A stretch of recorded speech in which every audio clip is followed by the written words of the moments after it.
Sivas mağdurlarından Ekrem Kurt'un annesiyim. Fatma Kurt. Ben de bu haftan yararlanmak istiyorum.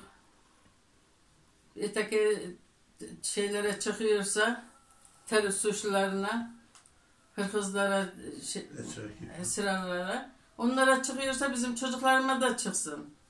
Neden bunları mağdur ediyorlar?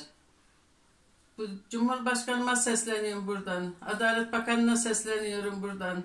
Bunları da göz önüne alsınlar. Bunlar 25 senedir yatıyor. Bunlara da bir iyilik yapsınlar. Ötekilerden önce bunlara hak tanısınlar. Onlar torbacılar, hırsızlar, esrarcılar neden çıkıyor? Bunlar 25 senedir yatıyor da. Bunları görmüyorlar mı, duymuyorlar mı? Duymazcalığa mı geliyorlar? Ben Medine Ceylan, Faruk Ceylan'ın annesiyim. 3 tane yavrumu aldı götürdüler.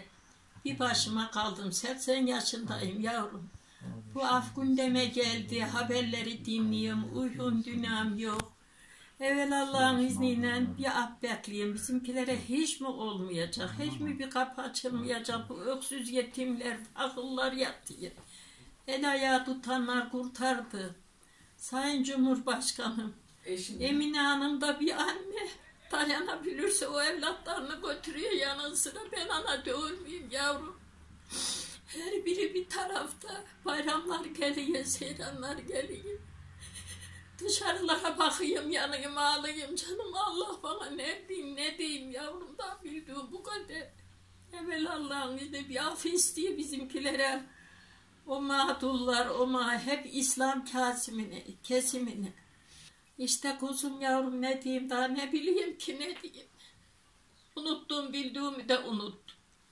Hep de diyorlar ki Medine abla ki neyi dayandın diye. Sen gel bana sor yavrum. Yemekler pişiyor. Ben Mücahit Utku Ceylan, Faruk Ceylan oğluyum. 25 senedir biz bu mağduriyetin içindeyiz. Ailem ve diğer mağdur aileler olarak bu üzüntüyü, kederi her zaman yanımızda bulundurduk. Benim isteğim gündemde olan aftan bizim 28 Şubat mağdurlarının da yararlanması. Sayın Cumhurbaşkanımdan bu mağduriyeti yaşamamamız için özel isteğimdir bu. Allah'ın izniyle mutlu günlerimiz yakındır inşallah. İnşallah. Kadar.